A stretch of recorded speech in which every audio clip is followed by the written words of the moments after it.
আমরা নিরপেক্ষ নই, আমরা মুক্তিযুদ্ধের পক্ষে। শুধু দর্শক শ্রোতা, দৃষ্টিকোণ একাত্তরের পক্ষ থেকে আপনাদের স্বাগত জানাই। কেমন আছে বাংলাদেশ? কেমন আছে বাংলাদেশের গণতন্ত্র? গণতন্ত্র এখন কোন পথে? গণতন্ত্র উত্তরণ নাকি ধোঁকাবাজির রাজনীতি পুনঃপ্রতিষ্ঠা? কোন পথে যাচ্ছি আমরা? আমাদের সাথে আজকে একজন এইসব বিষয়গুলো নিয়ে যারা আলোচনা করেন তাদের মধ্যে যিনি খুবই স্পেসিফিক বিশেষ একদম পুঙ্খানুপুঙ্খ বিশ্লেষণ করেন এবং আপনারা পছন্দ করেন তাকে, তিনি হচ্ছেন সিনিয়র সাংবাদিক সাইফুল আমিন ভাই। সাইফুল ভাই, আপনাকে দৃষ্টিকোণ একাত্তরের পক্ষ থেকে স্বাগত জানাই। আপনাকে অনেক ধন্যবাদ আপনার অনুষ্ঠানে আমাকে সংযুক্ত করার জন্য। তবে একটা সংশোধনী দেই, জি, সেটা হলো আমি সাংবাদিক না, আমি সাবেক সাংবাদিক, আর আমি সিনিয়র না, আমি কখনোই সিনিয়র না। ওকে, এটা আপনার বিনয়। না না, আমি আপনি এখনো বিশ্লেষক, সাংবাদিকতাই করছেন, আপনি ইন্টারভিউ করছেন, আপনি টক শো করছেন, আপনি সাংবাদিকই আছেন আমি এবং বিশ্লেষক আপনি হিসেবে। তথ্য জোগাড় করছেন, সেটা আপনি মানুষদেরকে দিচ্ছেন। তো সাংবাদিকের কাজ তো এগুলোই। তো প্ল্যাটফর্মটা ডিফারেন্ট, প্ল্যাটফর্মটা সময়ের প্রয়োজনে এটা হয়েছে। সো বাট আপনার পেশার তো একই আছে।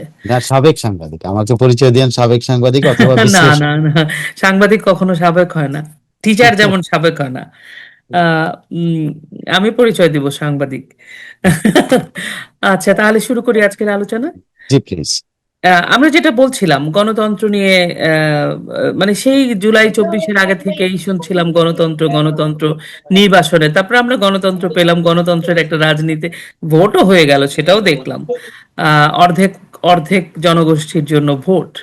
তো এই সকল কিছু আলোচনা করলে প্রথমেই আপনি এটা নিয়ে অনেক বিশ্লেষণ করেছেন। আমি আমি অত ডিপে শুনতে না শুনলেও চলবে, কারণ আপনার বক্তব্য মানুষ শুনেছে, কিন্তু তারপরেও এই যে রাষ্ট্রপতির সেকেন্ড ইন্টারভিউটা আসলো, এই খুব অল্প কথায় আপনার প্রতিক্রিয়াটা কি? মানে আপনার কি মনে হয় এই এই ইন্টারভিউগুলোর আজকে যে ইম্প্যাক্টটা পাচ্ছি আমরা, আজকে থেকে 1 বছর পরে ডাউন দ্য লাইন আপনার কি মনে হয় এটার কেমন ইম্প্যাক্ট হবে? ওনার কি খুবই আবশ্যকতা ছিল এই ইন্টারভিউটা করার, বা এটার ইম্প্যাক্ট আসলে ওনার জন্যই কি পড়বে আজকের থেকে 1 বছর পরে, বা অ্যাজ এ রেফারেন্স? অনেক ধন্যবাদ লোপা।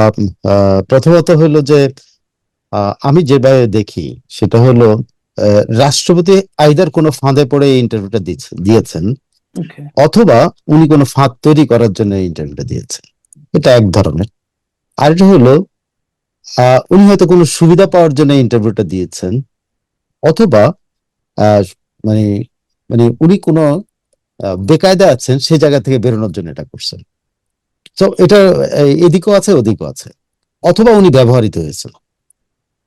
কারণ আমার কাছে এখানে যেটা মনে হয়েছে ইন্টারভিউটা, সেটা ফার্স্ট পার্ট সেকেন্ড পার্ট দুইটা মিলেই যেটা আমি মনে করি, রাষ্ট্রপতি এখানে আহ মানে একটা জায়গায় ইউনুসকে খালি দায়ী করার চেষ্টা করছেন, ওনাকে বন্দি দশায় রাখা হয়েছে। এবং এইটা বলতে গিয়ে উনি অনেক অনেক বিষয়ের অবতারণা করে ফেলছেন, যে বিষয়গুলো এখন বিতর্কের জন্ম দিয়েছে।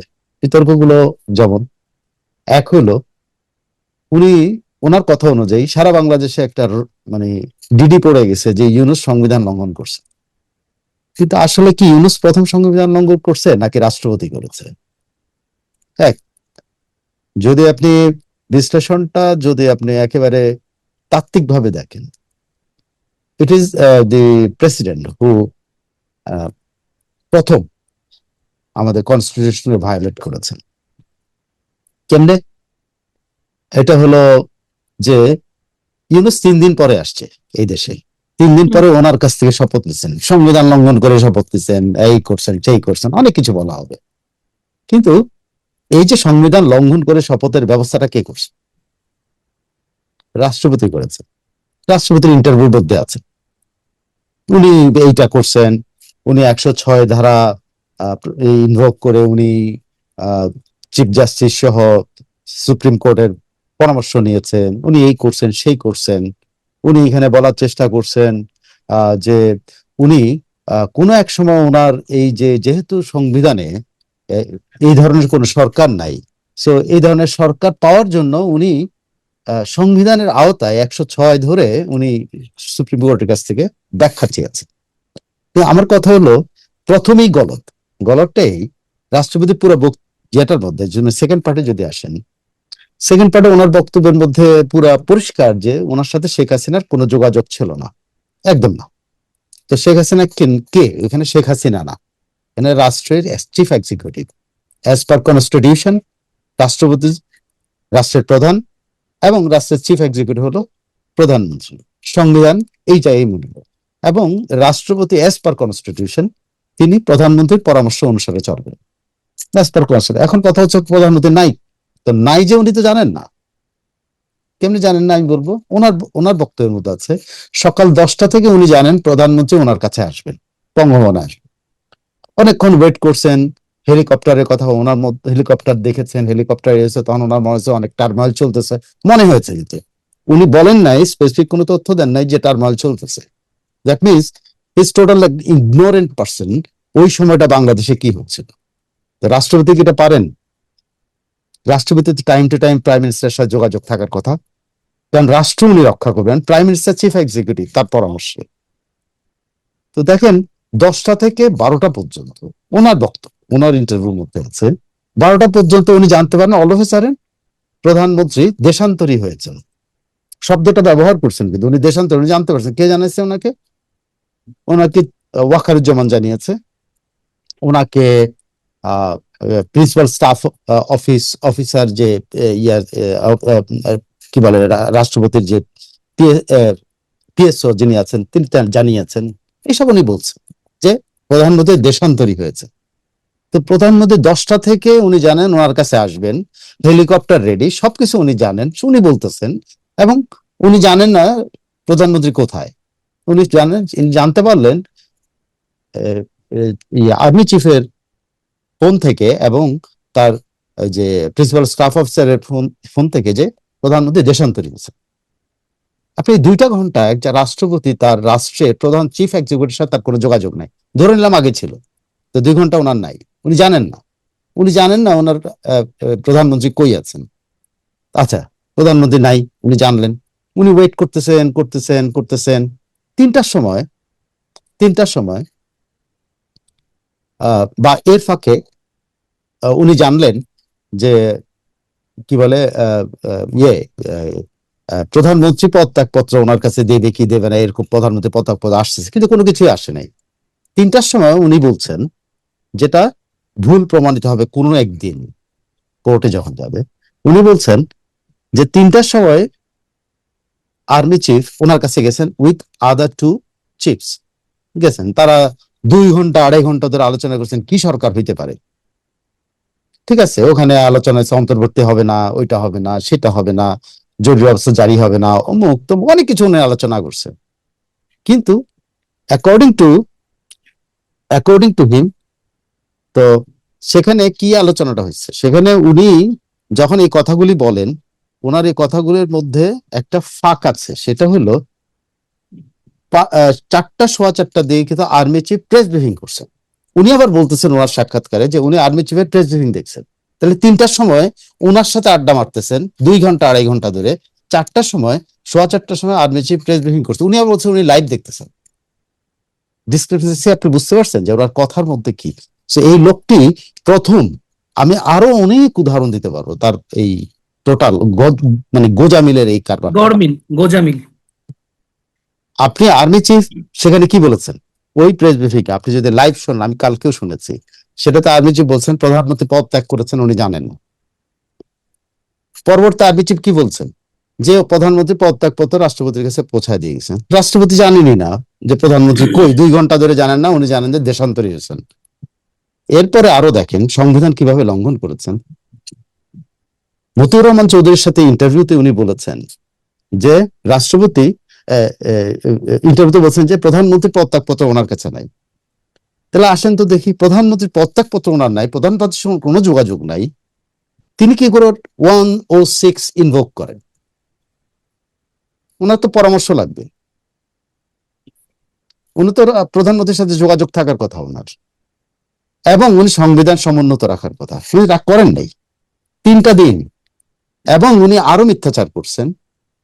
106 যখন ইনভোক করেন উনি, তখন উনি আইন সচিবকে দিয়ে, এই ফাঁকে উনি আসাদুজ্জামানকে অ্যাটর্নি জেনারেল নিয়োগ করেন, এবং উনি সুপ্রিম কোর্টের কাছ থেকে উনি 106 ইনভোক করে তথ্য চেয়েছেন যে আমি কি করতে পারি, আমি কি ইন্টারিম করতে পারি কিনা। উনি বলছেন এর মাঝে কিন্তু আরো অনেক ঘটনা আছে যেগুলো টোটালটাই ওনার অনেক মিথ্যার আশ্রয়ের। অসঙ্গতি আছে হ্যাঁ, কথায়। না না, মিথ্যা কথা, জাস্ট মিথ্যা কথা, অসঙ্গতি আমি বলবো না, একজন রাষ্ট্রপতি এটা করতে পারে না। আর উনি বলছেন যে যে আসাদুজ্জামানকে দিয়ে উনি 106 ইনভোক করছেন, পরে কি করলেন উনি ওখানে, ওনার ভাষ্য মতে ওই দিন 2জন বিচারপতি সুপ্রিম কোর্টে ছিল, ওনার ভাষ্য। উন্নয়ন। কিন্তু কথা হচ্ছে ওই দিন 2জন বিচারপতি কোথায় পাবেন, আর উনি কোথা থেকে প্রধান বিচারপতির সাথে কথা বলেন, কারণ ওই দিন প্রধান বিচারপতি সহ 3জন বিচারপতি সেনাবাহিনীর কাছে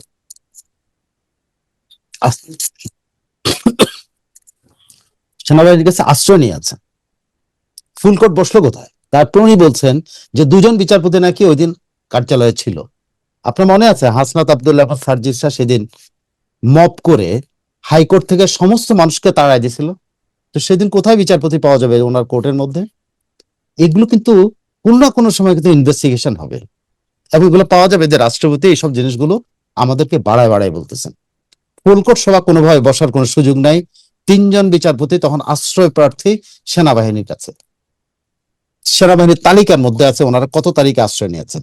তাহলে উনি কিভাবে 106 ইনভোক করলেন? এক, তারপরে মহসিন রশিদ নামে একজন আইনজীবী পরপরই বেশ কিছুদিন পরে উনি কোর্টের কাছে, রেজিস্ট্রারের কাছে উনি চিঠি দিয়েছেন। উনি জানতে চেয়েছেন যে এই যে এই 106 যে ইনভোক করা হইলো এবং ইন্টারিম গভর্নমেন্টের যে সাজেশন পাওয়া গেল, এখানে যে সিগনেচার গুলো ছিল বিচারপতি, এগুলো সঠিক কিনা, তার উত্তর এখন পর্যন্ত দেওয়া হয়নি। কোত্থেকে এই সিগনেচার দিবে? কারণ তারা তো সেনাবাহিনীর আশ্রয় আছে ভাই। আর যদি তারা একটা ডিসিশন না হয়েছে সেটা সেনাবাহিনীর লোকেরা সব বিচারপতির কাছে যে বাধ্যতামূলক ভাবে সাইন দিছে, তাহলে তো ওইটা তো আপনার সাংবিধানিক আদেশ হতে পারে না। ওটা তো ওরা ওদের ঘাড়ে বন্দুক রেখে ওই সাইনটা নেওয়া হয়েছে, জবরদস্তি। জবরদস্তি।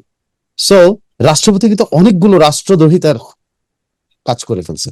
অনেকে ইউনুসের কথা বলেন, এইটা করে ধরবেন, তো ইউনুসকে ধরার আগে আগে তো রাষ্ট্রপতি ধরা পড়বেন তার কথার ভিতরে। আমার আর কিছু, আমাদের কারো কিছু করা লাগবে না। এই ইন্টারভিউটাই কিন্তু একদিন আদালতে হাজির হবে এবং বলবে যে আপনি যেগুলো কথা বলছেন এই কথাগুলো কেমনে আপনি মিলায় দেন আমাদেরকে।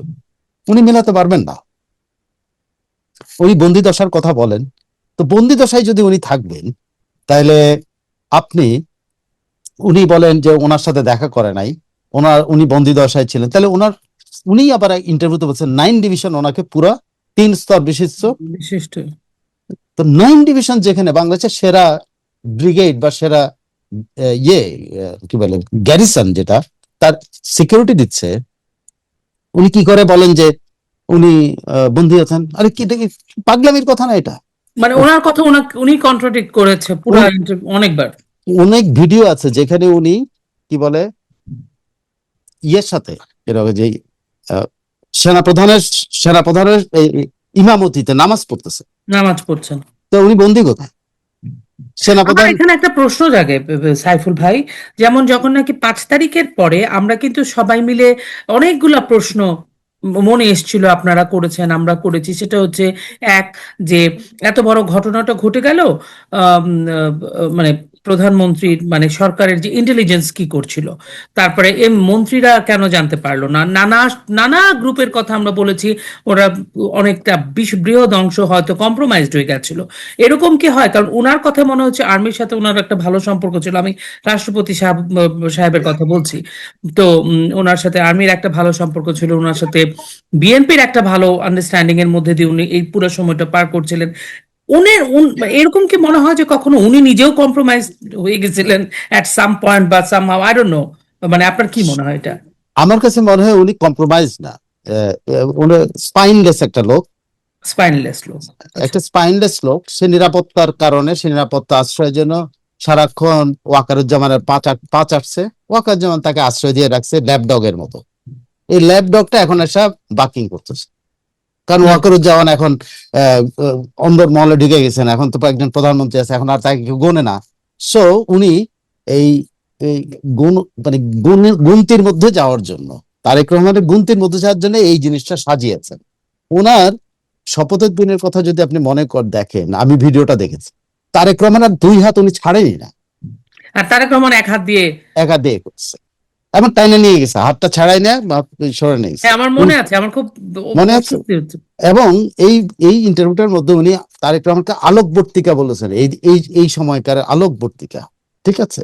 এবং উনি আবার এখানে বলছেন ওনার 2028 সাল পর্যন্ত ওনার ইয়ে আছে, মেয়াদ টেনিওর আছে। আছে, মেয়াদ আছে। এবং উনি বলছেন যদি উনি যদি ইয়ে হয় তাহলে তো উনি তো থাকবেনই, আর না হলে তো নাই। কিন্তু তারেক রহমান মহানায়ক বলছেন, উনি দেশনায়ক বলছেন, তার মধ্যে সমস্ত গুণাবলী উনি দেখতে পাচ্ছেন।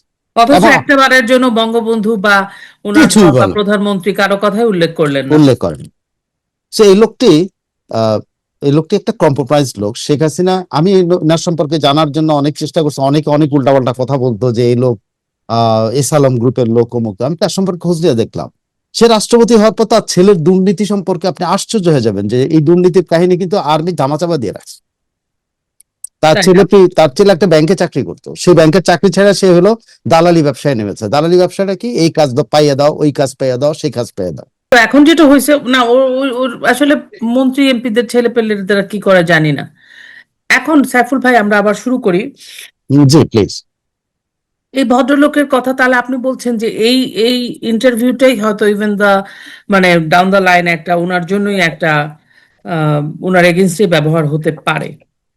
ওনার কাছে ব্যবহার যে কেউ করতে পারবে, সেটা আমি বলছি না। আমি বলতেছি ওনার ইন্টারভিউটা কেন, এই জন্য আমি বলছি যে উনি সুবিধা নিতে গিয়ে কি উনি ট্র্যাপ হয়েছেন কিনা। কারণ ইউনূস সাহেবের এই ইতিহাস আছে, ওনার অনেক লবিস্ট ফার্ম আছে, ওনার অনেক কিছু আছে। সে লবিস্ট ফার্মের পাল্লায় পড়ে কি এই ইন্টারভিউটা দিচ্ছেন। কারণ ইউনূস সাহেবের বিরুদ্ধে কিন্তু সবচেয়ে বেশি আলোচনা তার ইয়ের পরে রাষ্ট্রদ্রোহ মামলার ব্যাপারে। মহসিন রাজা তার বিরুদ্ধে রাষ্ট্রদ্রোহ মামলা করবেন, এইটা করবেন, ওইটা, অনেক কিছু আছে, অনেকেই। তারপর একজন সাংবাদিক উনি বলছেন রাষ্ট্রদ্রোহ মামলা। যখন এরকম ইউনূসের বিরুদ্ধে যখন মানুষ দাঁড়ানোর চেষ্টা করতেছে, তখন এই ইন্টারভিউটা কি প্রমাণ করে? এই ইন্টারভিউ আমরা কিন্তু একদিনও, আপনার মনে আছে আমি কোনোদিন এই রাষ্ট্রপতি নিয়ে কথা বলি নাই, কেন বলি নাই? না, এটা একটা সিদ্ধান্ত ছিল আমার, এই লোক যতদিন কথা না বলবে, কারণ একে নিয়ে আমরা কথা বলা মানে ইউনূসের বিচারটা পিছায় যাওয়া। ইউনূসকে যদি কোনোদিন আমরা বিচারের আওতা আনতে চাই, তাহলে এই লোক চুপ থাকা উচিত ছিল। কারণ এখন কিন্তু ইউনূসের বিরুদ্ধে রাষ্ট্রদ্রোহ মামলার পরে ইউনূসের আইনজীবী, ইন্টারন্যাশনাল আইনজীবী তো হবেই, কনফার্ম থাকেন আইনজীবী, তারা এসে বলবে তোমরা ইউনূসের বিরুদ্ধে লাগছো কেন? ইউনূস তো 3 দিন পরে এসে শপথ নিচ্ছে, সে কেমনে রাষ্ট্রদ্রোহিতা করলো? রাষ্ট্রদ্রোহিতা করছে তো রাষ্ট্রপতি, রাষ্ট্রদ্রোহিতা করছে তো ইউয়াকার, রাষ্ট্রপতিতা করছে যে 2 বাহিনীর প্রধান, রাষ্ট্রপতিতা করছে সব বাহিনী প্রধানগুলি, রাষ্ট্রপতি আসিফ নজরুল করছে, রাষ্ট্রদ্রোহিত অন্য নাহিদরা করছে, রাষ্ট্রদ্রোহিতা করছে ওরা। ইউনূস তো কিছু করে না, ইউনূস ইনোসেন্ট, তাকে ডেকে আইনে এখানে বিপদে ফেলানো হয়েছে। জাস্ট সিম্পলি বিশ্বাস করেন, আইন এই ভাষায় কথা বলছে। আপনাকে আমার কাছে এটাই মনে হয় যে ইউনূস লবিস্ট ফার্ম ব্যবহার করে সে তাকে বাঁচানোর জন্য সে একটা রেকর্ড রেখে দিল, এবং এইটা ব্যবহার হবে ভবিষ্যতের সকল আদালতে। ইউনূস যদি এটা প্ল্যান করে নাও করে থাকে, সে ধরন করে নাই, রাষ্ট্রপতি যদি আহম্মকি করে ইন্টারভিউ দিয়ে থাকেন বা ব্যক্তিগত লোভের জন্য ইন্টারভিউ দিয়ে থাকেন, তাহলে ইউনূসকে কিন্তু একটা আপনি ইয়ে দিয়ে দিলেন, পাস দিয়ে দিলেন। কারণ ইউনূসের বিচারের আগে কিন্তু এদের বিচার দিতে হবে। কারণ এরা করছে, ইউনূস 3 দিন পরে এসে শপথ দিচ্ছে, এবং ইউনূস রিলাক্টেন্ট ছিল বহুবার, সে কিন্তু নিজে থেকেই বলছে আমি কিন্তু চাই নাই, আমি এটা হই, আমাকে অনেক চাপাচাপি করছে, এগুলো কিন্তু রেকর্ডেড। আপনি তাকে রাষ্ট্রদ্রোহিতার অভিযোগ আনার সঙ্গে সঙ্গে সে কিন্তু এই লোকগুলিকে ডাকা বলবে যে এদেরকে ডাকো, এরা তাহলে আমাকে এটা বাধ্য করছে। তাহলে আমার একটা বিষয় আপনার কাছ থেকে জানতে চাই, যেহেতু আপনি খুব খুঁটিনাটি বিষয়গুলোকে লক্ষ্য করেন। বুঝলাম ইউনূসের, কিন্তু তারপরেও ইউনূসের তো অনেক ফার্ম আছে, সবচেয়ে বড় কথা ইউনূসের অনেক টাকা আছে, এটা হচ্ছে মূল কথা। ইউনূসের পাক্কা বেনিয়া ব্যবসায়ী, সুতরাং অনেক টাকা পয়সা আছে। 24/7 শোনা যায় যে ওনার লবিস্ট ফার্ম কাজ করে। তো সেই ক্ষেত্রেও ইউনূসের এই যে প্রতিহিংসার শিকার হয়ে একটা বাংলাদেশ নামক রাষ্ট্রটা 50 বছর পিছিয়ে গেল, এত এত খুন, এত এত হত্যা, যজ্ঞ, নৃশংসতা, মানে গ্রুপ গ্রুপ ধরে মানুষকে খুন, এখনো মানুষ অন্ধরান জেলখানায়, বিহাইন্ড দ্য বার। তো এইগুলার বিচার কি ইউনূসের হবে না? এগুলা অবশ্য থেকে কেমনে? আমি বারবার বলতেছি যে এইটা সবচেয়ে প্রাইম সুযোগ আমাদের সবসময় ছিল এবং এখনো আছে, অবশ্যই হুম। আছে।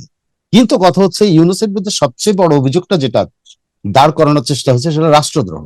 আমি অন্য অন্য আইনে কিন্তু ইউনূসের অনেক বিচার হবে, ফৌজদারি আইনে এইটা সেইটা অনেক কিছু হবে। কিন্তু আপনি যখন রাষ্ট্রদ্রোহী তার অভিযোগটা আনবেন, সে রাষ্ট্রদ্রোহী বলবে যে হ্যাঁ আমি রাষ্ট্রদ্রোহী, আমাকে জোর করে রাষ্ট্রদ্রোহী বানাইছে। কারা বানাইছে? এই রাষ্ট্রপতি বানাইছে, এই নাহিদরা বানাইছে, এই ওয়াকারুজ্জামান বানাইছে, ওই বানাইছে, আমি এর মধ্যে নাই, মানে আমার জোর স্কেপগোট করে। ইউনূস পেয়ে যাবে। বা ইন্টারন্যাশনালি যখন আইনজীবীরা আসবে, তারা তো এই কথাগুলোই বলবে রে ভাই। আমি যদি বলতে পারি কথাটা, আপনি যদি আমার কথাটা বোঝেন, তাহলে ইন্টারন্যাশনালি যে লয়াররা তাকে প্রোটেক্ট করার জন্য আসবে, তারা তো আসবে। আপনি মনে করেন না ক্লিনটনের লয়াররা আসবে না? সবাই তো আসবে। তার জন্য দরকার, দেখবেন যে 100 লয়ার চলে আসছে তাকে সেভ করার জন্য। ইভেন নোবেল কমিটিও তার জন্য লয়ার পাঠাইতে পারে। তো আপনি সেই লয়ারদের কাছে বাঁচবেন কেমন? আপনার তো কেসটাই টিকলো না। একটা লোকরে আপনি কিন্তু, যে লোকটা আসল কালপ্রিট, যে লোকটা বাংলাদেশের পর হত্যাযজ্ঞ চালিয়েছে, যে লোকটা বাংলাদেশে মবের রাজত্ব কায়েম করছে, যে মব কিং, তার বিরুদ্ধে কিন্তু আপনি রাষ্ট্রদ্রোহটা টিকাইতে পারলেন না। এবং ওয়ার্ল্ড ওয়াইড তিনি আবারও কিন্তু ওই যে শেখ হাসিনা আমার বিরুদ্ধে প্রতিহিংসামূলক করছে, তিনি এটা প্রচার করবেন যে ভাই আমাকে জোর করে এখানে নিছে, ওরা আকাম করছে, আমি ঠেকাইতে পারিনি। সিম্পল। এই লোকে এইভাবে বেরিয়ে যেতে পারে। এবং এটা সুযোগ করে দিলেন এই রাষ্ট্রপতি। নিজের লোভে হোক, টাকা খায় হোক, যেমনি হোক, somebody played a role here. তা বুঝলাম। আরেকটা জিনিস আমার কাছে যেটা অদ্ভুত লাগলো, উনি যেভাবে উচ্ছ্বসিত প্রশংসা তারেক রহমানের করলেন বা বিএনপির করলেন। আচ্ছা, আমরা এই প্রশংসার নায়কের দিকে যাই, আমাদের এখনকার প্রধানমন্ত্রী। আপনি আপনি বলেছিলেন যে আপনি আরো আপনার একটা শোতে আমি শুনেছিলাম যে আপনি বলছেন যে আপনি সময় দিতে চান। তো সময় দিতে চাইলেও বেশ কয়েকদিন হয়ে গেল, বিএনপি তার কাজ শুরু করেছে, তাদের মন্ত্রীদের অ্যাপয়েন্ট করা হয়ে গেছে। এবং মজার ব্যাপার, নতুন একটা কেস খুলেছে, সেটা হচ্ছে BDR, that has been solve so far, I everybody knows. So যেটা নাকি আবার তারেক ইউনূসও করেছিল, এখন ওনারাও আবার করেছে, প্রধান আসামি শেখ হাসিনা সহ অনেকে। নতুন এই যে সরকার, তারেক রহমান সরকার, আহ, এখন মন্ত্রী পরিষদ গঠন হলো, তারা কাজ শুরু করেছে। একটা কাজ দেখলাম যে ওনারা বিডিআর কেসটাকে আবার রিওপেন করেছে। এই ব্যাপার নিয়ে আপনি কি বলবেন?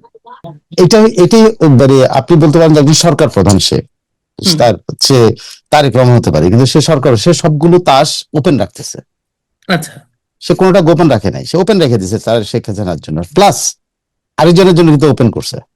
এটা কিন্তু আপনারা বুঝতে পারছেন কিনা জানি না, ওয়াকারুজ্জামানের জন্য ওপেন করছে। ওয়াকারুজ্জামান বলেছিল কোনো ইফ এবং বাট নাই, এই কেস ক্লোজড। মনে আছে আপনার সেই বক্তৃতা?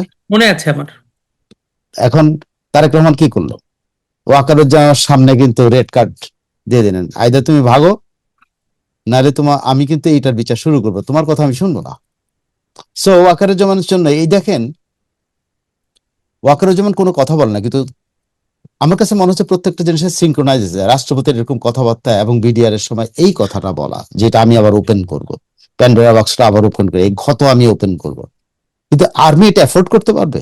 তার মানে উনি টোটাল আর্মির উপরে একটা বড় ধরনের পার্জিং চলতে পারে, বড় ধরনের, ইনক্লুডিং আমার মনে হচ্ছে যদি বিডিআর কেস ওপেন হয়, ওয়াকারুজ্জামান থাকতে পারবে না। কারণ ওয়াকারুজ্জামান এটা করতে পারবেন না, কারণ ওয়াকারুজ্জামান কিন্তু কমিটেড। তিনি চিফ, যে এটা সমাধান হয়েছে, এই মামলা হয়েছে, এটা বিচার হয়েছে, মার্শাল ল কোর্টে বিচার হয়েছে, সব হয়েছে, এটা ওপেন করা যাবে না। কিন্তু উনি কি করলেন? উনি এটা আবার ওপেন করলেন। সো এক ডিলে কিন্তু অনেকগুলা পাখি মারবেন তারেক রহমান। যদি বিডিআর এটা ওপেন করেন, ওয়াকারুজ্জামানের বিদায় মাস্ট, এবং ওয়াকারুজ্জামানের সাথে আরো অনেক সিনিয়র অফিসারের বিদায় হবে। কামরুল হাসানের যা হয়েছে, ওয়াকারুজ্জামানের তাই হবে। তাই হবে। নাহলে এটা ওয়াকারুজ্জামানের সাথে, ওয়াকারুজ্জামান ইউনূসের সাথে এটা নিয়েই ফাইট করছে সবচেয়ে বেশি। এটা নিয়েই ডিওএইচএস না তো ওনাদের কি আর্মি অফিসার, যে রিটায়ার্ড আর্মি রাওয়াতে যে বক্তৃতা দিচ্ছিলেন বিডিআর ডেতে, সেখানে কিন্তু এই একটা কথাই উনি বলছেন, ইফ এন্ড বাট বলে কিছু নাই, এটা যদি না। ওপেন করেন আমরা থাকি না, আর্মি থাকে না, কারণ এটা বিচার হয়ে গেছে। এবং উনি ওখানে এটাও বলছেন, যারা মেরেছে তারা সবাই বিডিআর এর লোক, এখানে আর্মি অফিসারদেরকে মেরেছে বিডিআর এর লোক। সো যে বিচার হয়েছে আমরা বিচার বিশ্বাস করি, এবং বিচার কন্টিনিউ করেছে, এবং বিচারের রায় অনুসারে যা হয়েছে আমরা এটাতে আছি। এবং ওখানে খুবই রূঢ় ভাষায় কিন্তু এই আইকেবি সহ অন্যান্য অফিসারদেরকে কিন্তু তিরস্কার করছিলেন। এখন তারেক রহমানরা কি করবেন? তারেক রহমান তো পলিটিক্যাল, উনি তো ডাইকে নিয়ে আসছেন, উনি তো তার জন্য রাস্তা ওপেন করছেন। এখন তারেক রহমান বলছে বিডিআর এর কেস ওপেন হবে। তারেক রহমানের যদি মনে হয় যে ওয়াকার তার পা চাটবে না, তখন এই কেস ওপেন হয়ে যাবে। আহ, আমার একটা কিউরিয়াসিটি, আপনার কাছে তো অনেক খবর থাকে, এই যে আমরা তো এখন এই এই 5ই আগস্টের মধ্যে দিয়ে আমরা জানতে পারলাম আমাদের এই ইন্টারনাল ন্যাশনাল রাজনীতিতে ইন্টারন্যাশনাল খেলোয়াড়দের ভূমিকা থাকে, মানে ভূ রাজনীতি, মানে বিভিন্ন দেশের একটা ইনফ্লুয়েন্স থাকে। এই কেসটাতে যেমন সেই সময় মোরিয়াটি রিপোর্ট অনুযায়ী সবকিছু, এই কেসটা কিন্তু একদম সব দিক আটকাট বেঁধেই এটাকে একটা সলভ হয়েছিল। সেক্ষেত্রে তারেক রহমান যদি এই কেসটা আবার রিওপেন করেন, তারেক রহমান এটা নিয়ে প্রসিড করতে চান, তাহলে কি মনে হয় ওনার সাথে আসলে কোন রাষ্ট্রটার অ্যালায়েন্স? এটা কিন্তু আমরা কেউ বুঝতে পারছি না। না না, অ্যালায়েন্সের ব্যাপার না ভাই, এখানে ব্যাপার না। আপনাকে না না না, এখানে অ্যালায়েন্সের ব্যাপার না। সে তার প্রতিপক্ষকে ঘায়েল করার জন্য এগুলা করতেছে। সে কোনো এটা সে কোনোদিন ওপেন করবে না তো। করবে মানে না। না না না না না, আপনি এটা আবার সে কোনোদিন এটা ওপেন করবে না, কিন্তু এটা থ্রেট হিসেবে রাখলো। আমার কথা অনুযায়ী চলো। মানে ইটস জাস্ট এ কার্ড, হ্যাঁ card, any time I can use against you. হ্যাঁ হ্যাঁ এগেনস্ট ইউ। তো ওয়াকারুজ্জামান, তুমি যদি থাকতে চাও আমার কথা অনুসারে চলবা, আমি যা বলবো তুমি তা করতে হবে। আমি যা বলবো সব করতে হবে। তো ওয়াকারুজ্জামান এখন আটকে গেছে তো। ওয়াকারুজ্জামান কিন্তু তারেক রহমানের ডাইকে নেয়, আটকাইছে মোটামুটি। So, এইটা কিন্তু আমি মনে করি তারেক রহমান একটা ভালো কার্ড প্লে করেছে অ্যাজ পলিটিশিয়ান। তার এখানে মানে সে বিএনপির এখনো পর্যন্ত মুভগুলো তো খুব সুচারু সূক্ষ্ম, যেটা আমরা ভাবতাম যে বিএনপির আসলে কোনো। নো নো নো, তার দ্বারা খুব ওয়েল প্ল্যান্ড। তারা সাপও মরলো না, লাঠিও ভাঙলো না, সাপও মরলো লাঠিও ভাঙলো না, এরকম একটা কাজ কারবার করে দিল। আপনি দেখেন, ইন্ডিয়াকে উনি বার্তা দিলেন যে দেখো আমার সাথে যদি তোমরা সম্পর্ক না করো, আমার কাছে এই কার্ডটা কিন্তু আছে। এট দ্য সেম টাইম ওয়াকারকে বললো আমার কাছে কিন্তু এই কার্ড আছে, তুমি যদি আমার কথা অনুযায়ী না চলো। সে তো পলিটিশিয়ান, সে পলিটিক্স করছে, সে এটা কোনোদিন ওপেন করবে না, এটা এটা আপনি নিশ্চিত থাকেন, এটা ওপেন করবে না সে। কিন্তু ইন্ডিয়াকে একটা জানাইলো আমার হাতেও কিন্তু তাস আছে, খালি তোমার হাতে তাস আছে, আমার হাতেও আছে। ওয়াকারে যেমনটা বললো তোমার সকল তাস আমার কাছে, তোমার কাছে আর কোনো তাস নাই, তুমি আর আমার সাথে খেলাধুলা করতে আসো না। এমটি বাস্কেট হয়ে গেছে। হ্যাঁ, সিম্পল। সে পলিটিশিয়ান হয়েছে। আমি তো মনে করি এটা বরং আহ, উম, বুদ্ধিমানের মতো একটা চাল দিচ্ছে সে। এই চালটা কিন্তু সে দিছে বলে আমার মনে হয় না, কারণ তার মূল বুদ্ধিদাতা কিন্তু সালাউদ্দিন। আমার ধারণা ইন্ডিয়া এই চালটা দেওয়া হয়েছে। মানে আপনি বলতেছেন বিডিআর এর এই চালু ইন্ডিয়াই দেওয়াইছে? ইন্ডিয়ায় দেওয়া হয়েছে। তাহলে ইন্ডিয়ার লাভ কি? আপনি কি নিয়ন্ত্রণে রাখা, ভাই এই জিনিসগুলো কি বুঝছেন? আমি আর অনেকে এগুলা কিন্তু প্লেন খেলা হয় না। না। এগুলা কিন্তু এগুলা কিন্তু আপনি দেখেন যে অনেক সময় কথাবার্তা বলে এই খেলাগুলি হয়। তার জানে যে এই কার্ড তারেক খেলবে না, কিন্তু তারেক ওপেন রাখছে এটা। এবং এই ওপেন রাখার মধ্যে তারেক বাংলাদেশের পরিস্থিতি নিয়ন্ত্রণ রাখতে চায়। অজিত দোভাল মানে তুমি খেলো, তোমার যা মন চায় করো, কিন্তু এটা ওপেন করো না, কিন্তু তুমি খেলতে থাকো। তারেক রহমান অজিত দোভালের লোক, এই কি ইয়াকে সেনাবাহিনী প্রধানকে আর অজিত দোভাল নিজের লোক মনে করে না। সে তো তার আসল লোক পেয়ে গেছে, তার তো আর্মি চিফের দরকার নেই। নেক্সট তারপর আর্মি বলা চিফ, হয় খলিলুর রহমানও নাকি ওনাদেরই হ্যাঁ লোক। ও যেটা লোক। এখন যদি নেক্সট আর্মি চিফ যেটা আসবে, সেটাও তো এই ইয়েরই হবে, ইন্ডিয়ারই হবে। তো এখানে Waqaruzzaman no more a player. Okay. সে কিন্তু একটা বলতে পারে জিরো কার্ড আর কি, এর মধ্যে একও নাই, এটা জিরো। তাহলে এখানটাতে সাইফুল ভাই, সেটা যদি হয়, তার মানে আমরা বুঝে গেলাম যে তারেক রহমানের এখনকার মুভ, যতটুকুন মুভ উনি দিয়ে করেছেন, সেটা প্রচন্ডই, মানে খুবই সুচারুভাবে এবং বুদ্ধিমানের মতো ওনারা বুদ্ধিমান উনি খেলতে। মুভগুলো দিচ্ছেন। আমি এবং বলছি যে ইন্ডিয়া এটাতে প্লে করেছে কিনা আমি বলবো না, কিন্তু ইন্ডিয়া যদি এখানে প্লে করে থাকে, অবাক হওয়ার কিছু নেই। অবাক হওয়ার কিছু নাই তো। ইন্ডিয়ার কিন্তু এখানে লস নাই তো কিছু। লস। কারণ কারণ এই বাক্স খুলবে না সে, সে থ্রেটের উপরে রাখবে, সে থ্রেটের উপরে রাখবে। কারণ সালাউদ্দিন এই কথাটা বলছে, যে এই জন্য আমি কথাটা বললাম। কারণ সালাউদ্দিন যখন প্রথম এই কথা, আমার কাছে আশ্চর্য লাগছে যে ইন্ডিয়ার প্রধানতম প্রতিনিধি যে লোকটা, সে লোকটা বলছে বিডিআর ব্যাপারটা তারা আবার রিভিউ করবে। এটা যখন প্রথম আমি শুনছি 2 দিন আগে, তখন আমার মনে হচ্ছে এটা কি কথা বললো, সালাউদ্দিন তো এই কথা বলতে পারে না। পরে দেখি তারেক রহমান আজকে সেই কার্ডটা খেলে দিল। তো আমার কাছে এখানে যে ইন্ডিয়ার সম্মতি ছাড়াই খেলছে তাও আমি বলছি না, মানে সম্মতি নিয়ে খেলছে তা আমি বলছি না, কিন্তু তাদের একটা লেভারেজ আছে যে ইন্ডিয়া মাইন্ড করবে না এগুলা করলে, কারণ আমরা তো আসলে করবো না, কোনোদিন ইন্ডিয়াকে কাঁপাবে না।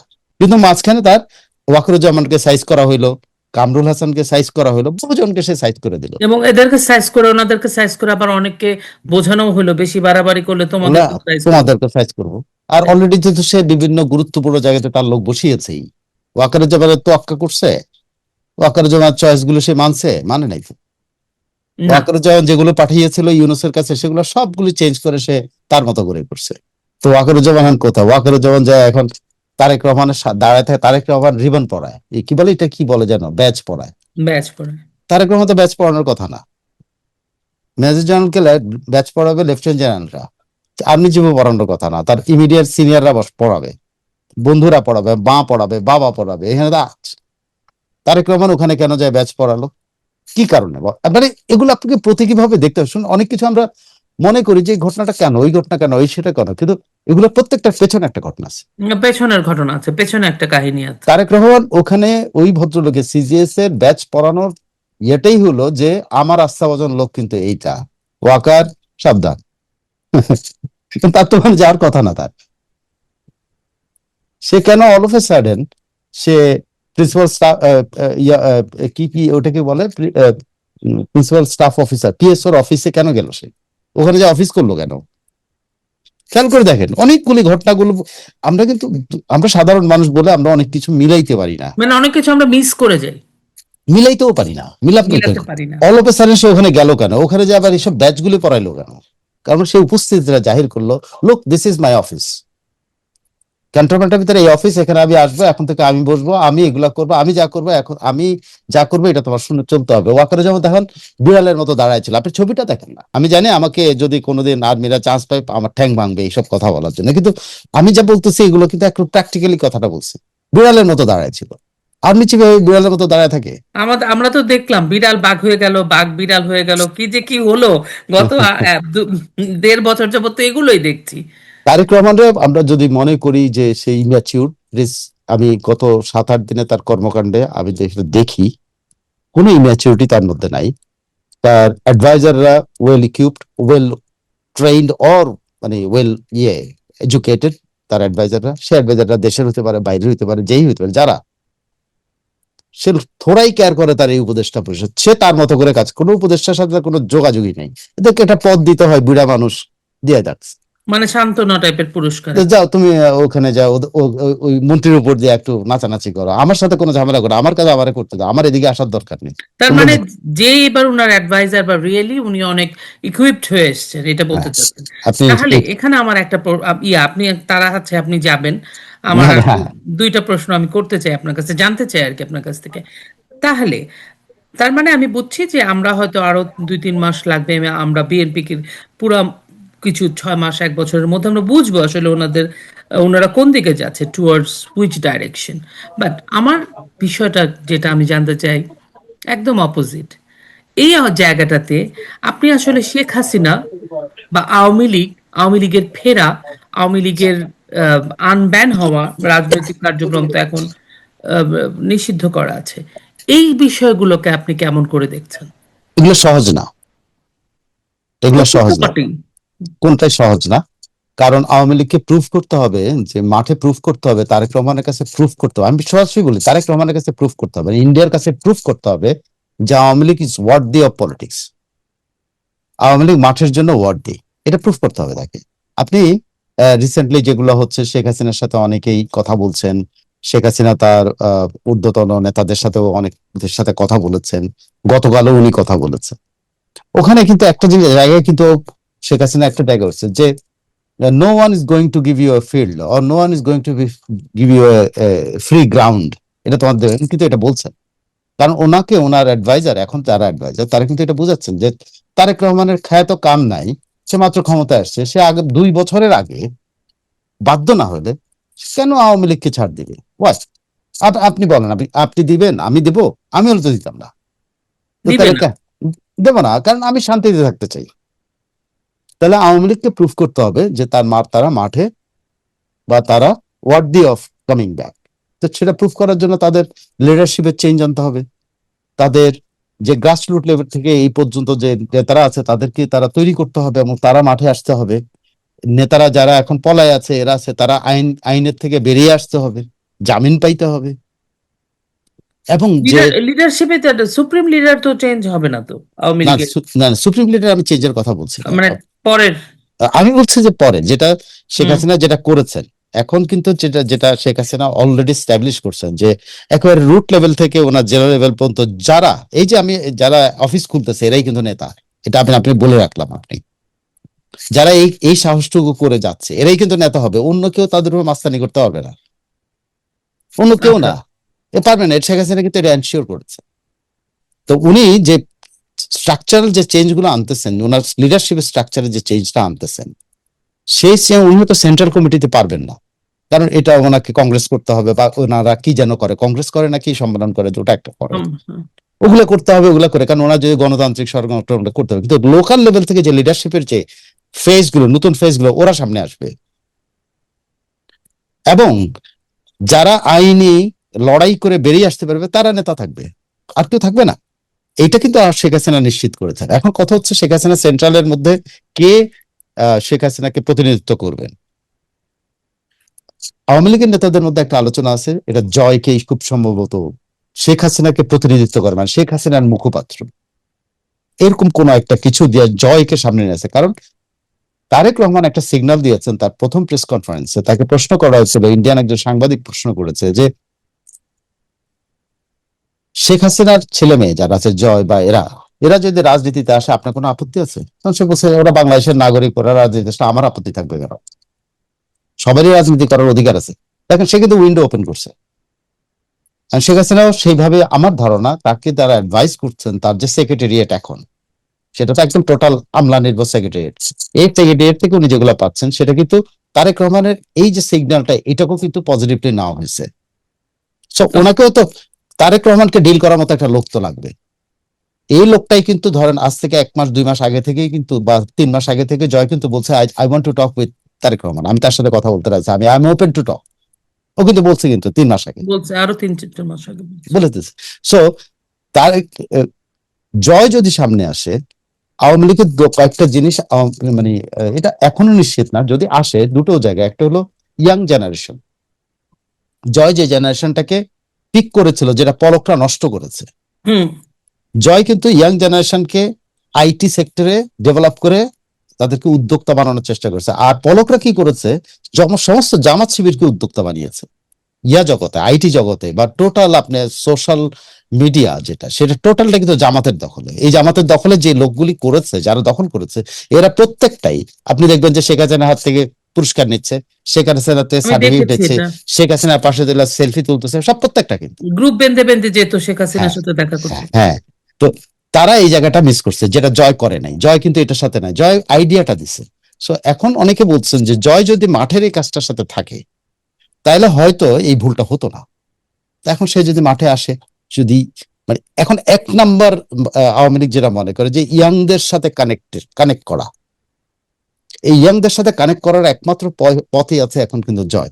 সে জয় এখন পলিটিক্যালি কতটুকু করতে পারে, বাট সেও কিন্তু তারেক রহমানের মতোই কিন্তু অনেক ম্যাচিউরিটির, মানে আমি মনে করি 1 বছরে অনেক ম্যাচুরিটি দেখিয়েছে সে। এই প্রশ্নটা আমি আপনাকে করতে চাইলাম যে জয়ের লাস্ট যে ইন্টারভিউ গুলো দেখলাম, এবং জয়ের সম্পর্কে আমরা যেরকম কথা শুনে আসছি, বিকজ জয় তো এভাবে আসলে সত্যি কথা বলতে প্রধানমন্ত্রীর উপদেষ্টা ছিলেন আইটি, কিন্তু উনি তো ওইভাবে আমরা ওপেন আপ হন নাই, কিন্তু লাস্ট কিছু মাস যাবত যে ওনার বক্তব্য দেখলাম, সেখানে ওনাকে অনেক ম্যাচিউরডলি উনি বক্তব্যগুলো দিয়েছেন অ্যাজ এ ক্রিটিক। আপনি তো তখন থার্ড আই দিয়ে, মানে আপনি থার্ড আইয়ের মতো কাজ করেন। আপনি কি ওনার মধ্যে সত্যি সত্যি এই ট্রু পলিটিশিয়ান হওয়ার রিফ্লেকশন গুলোকে, মানে ইয়েগুলোকে, বৈশিষ্ট্যগুলোকে আপনি দেখতে পান জয়ের মধ্যে? কি মনে জয় হয় আপনাকে? জয়ের মধ্যে যে জিনিসটা আছে, এটা স্বতঃস্ফূর্ততা আছে। ওকে।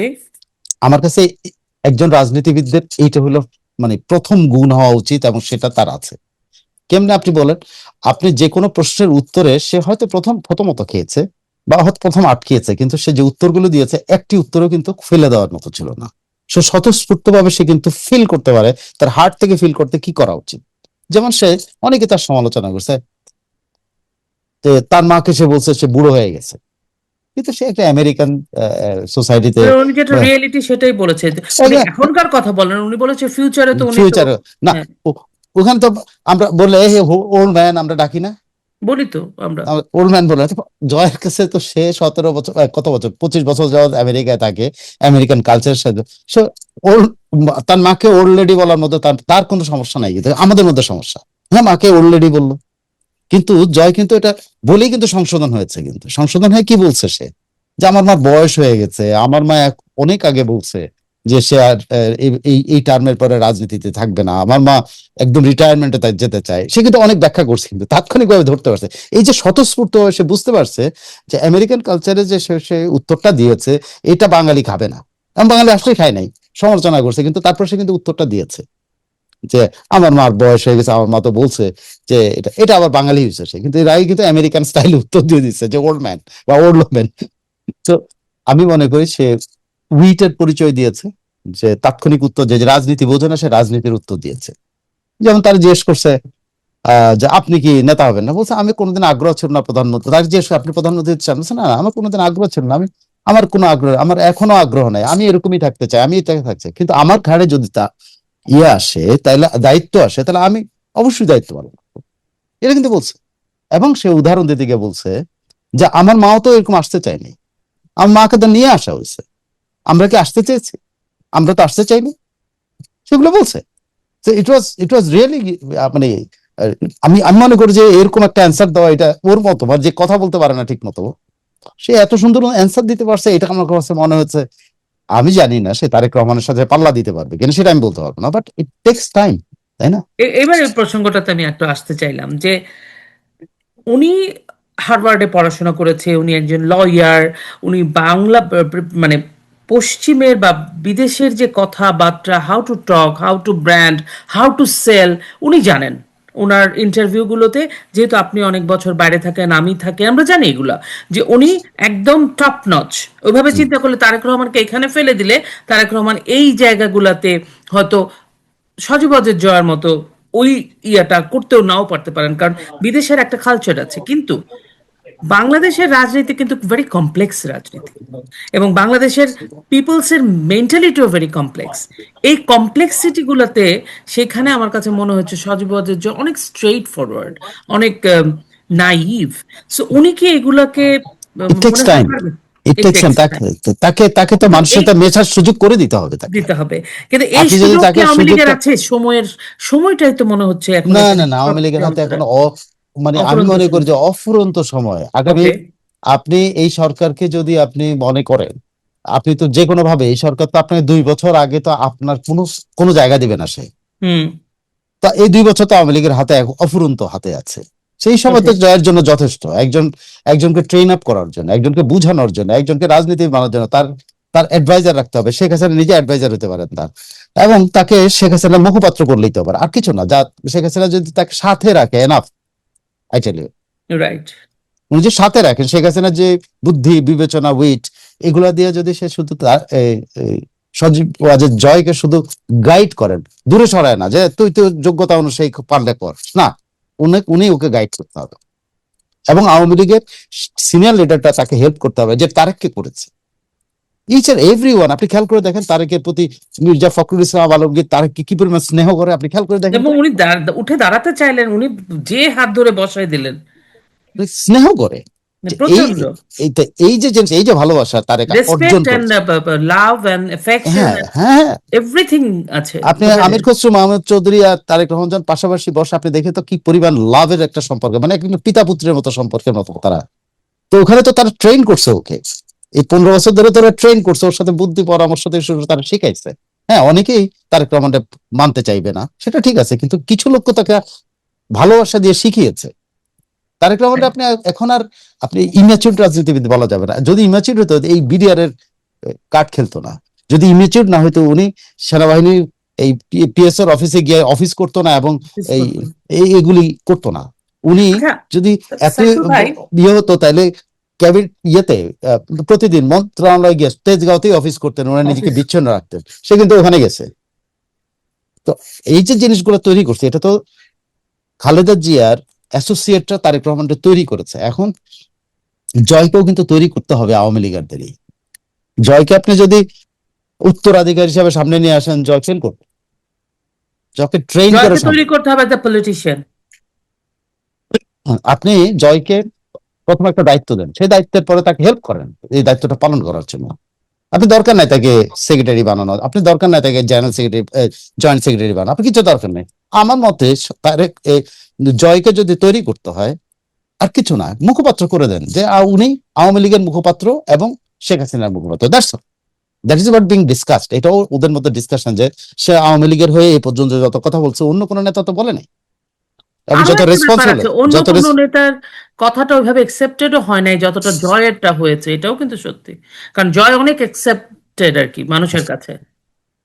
ওর অনেকগুলো অপশন আছে, অনেকগুলো সুযোগ আছে, সেই সুযোগগুলো শেখ হাসিনাকেই এই সুযোগগুলো মা হিসাবেও করতে হবে, পার্টি চিফ হিসাবেও করতে হবে, এবং তার পার্টির নেতাদেরকে বলতে হবে তোমরা একে আহ তৈরি করো, একে মাইনে নিতে হবে, দরকার নাই ও আমার সাথে থাকবে, আমার মুখপাত্র, সিম্পল, তাকে তৈরি করো।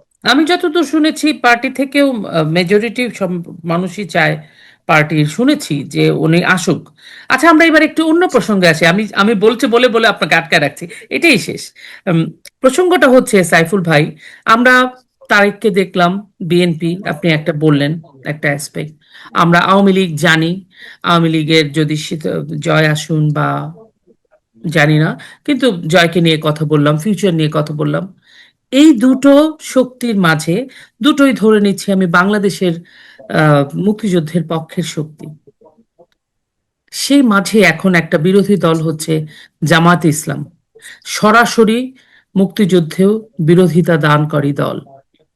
জামাতের আমির এখন বিরোধী দলীয় নেতা, তিনি শহীদ মিনারে যে যা করেছেন সেটার আর চর্বিত চর্বণ করতে চায় না।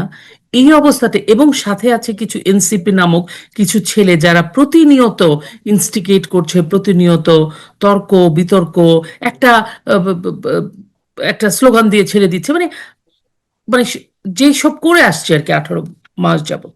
আপনার কি মনে হয় এই দুইটা শক্তির মাঝখানে এই তৃতীয় শক্তিটা কি এই ইলেকশনের এই রেজাল্টের পরে পিছিয়ে যেতে থাকবে, নাকি তারা আবারও একটা ট্রাই এরা চেষ্টা করবে? এরা হলো বদ রক্ত যেটাকে বলেন, ব্যাড ভদ্রলোক। Bad blood. আপনি হ্যাঁ, এটা, ব্যাড। আপনি 71-এর পরে ব্লাডকে আপনার ধমনীতে রেখে দিয়েছেন, এটাকে আপনি ফ্ল্যাশ আউট করেন নাই। না। সো এই ফ্ল্যাশ আউট না করার কারণে এরা আস্তে আস্তে আপনার ধমনীতে জায়গা করছে, আপনার হার্টে জায়গা করছে, মাথায় জায়গা করছে, সব জায়গায় জায়গা করছে। এখন এই জায়গাগুলোতে নির্মূল করতে হইলে আপনার প্রথমত পলিটিক্যাল উইল লাগবে, যে পলিটিক্যাল উইলে আপনাকে একটা বেস ধরতে হবে, যে বেসটা কি আমরা মুক্তিযুদ্ধের পক্ষের শক্তিটাকে আমরা কনসলিডেট করব, আমরা ফাইট করব, কিন্তু মুক্তিযুদ্ধের বিপক্ষের শক্তিটাকে আমরা জায়গা দেব না। এই জায়গা না দেওয়ার জন্য দুইটা শক্তি আছে, যেটা বিএনপি এবং আওয়ামী লীগ, এরা যদি কোনো না কোনো জায়গায় একটা জায়গায় ঐক্য হতে পারে যে আমরা এদেরকে জায়গা দেবো না, এটা কি চান্স আছে?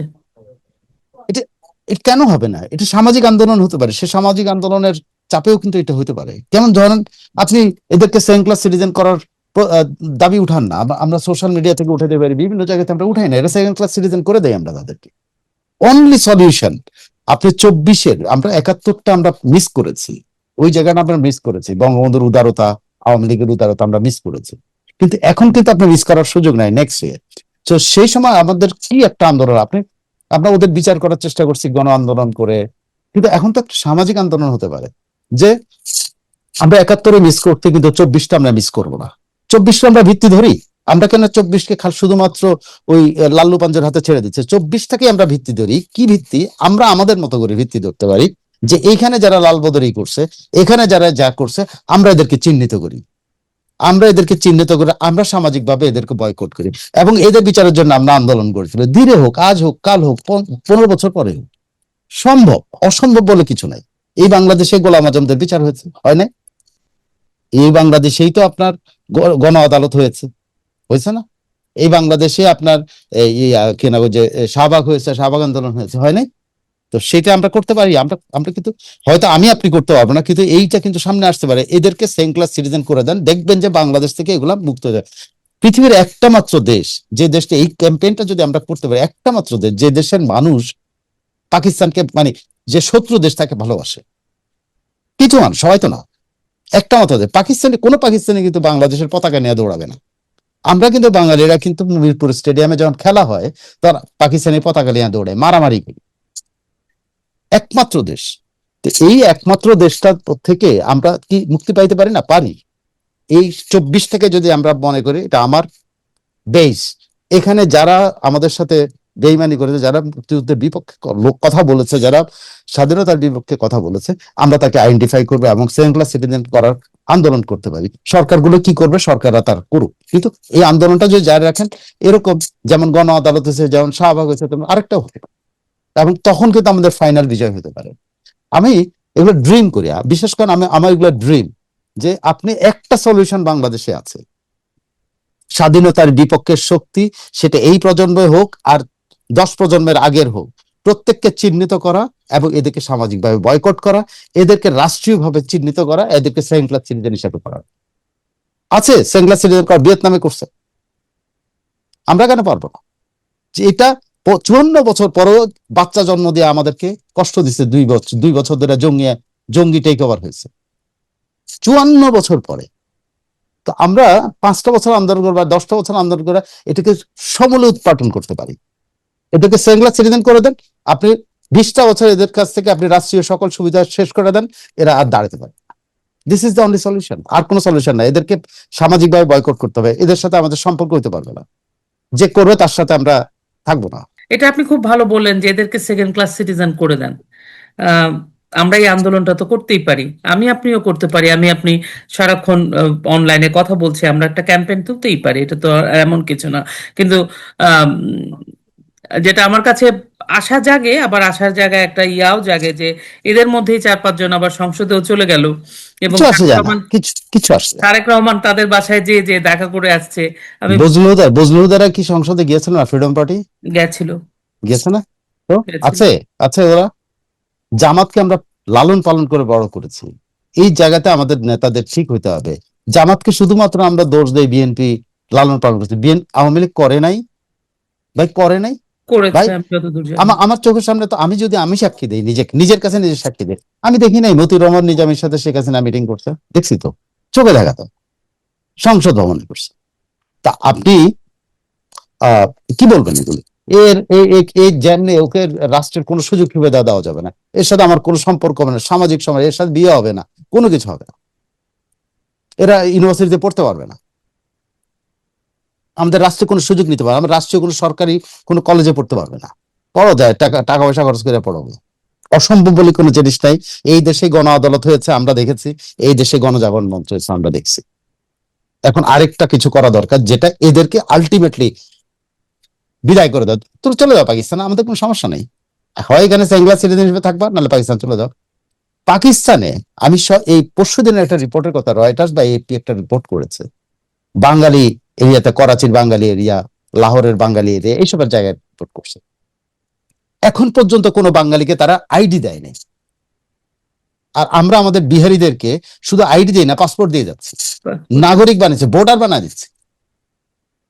আমি বলছি না বিহারীদেরকে আপনি পার্চ করবেন না, আমি সেটা বলছি না, কিন্তু যে বিহারি আমার মুক্তিযুদ্ধের বিরুদ্ধে ছিল, আমি তাকে চিহ্নিত করি, তাকে বাদ দিই না।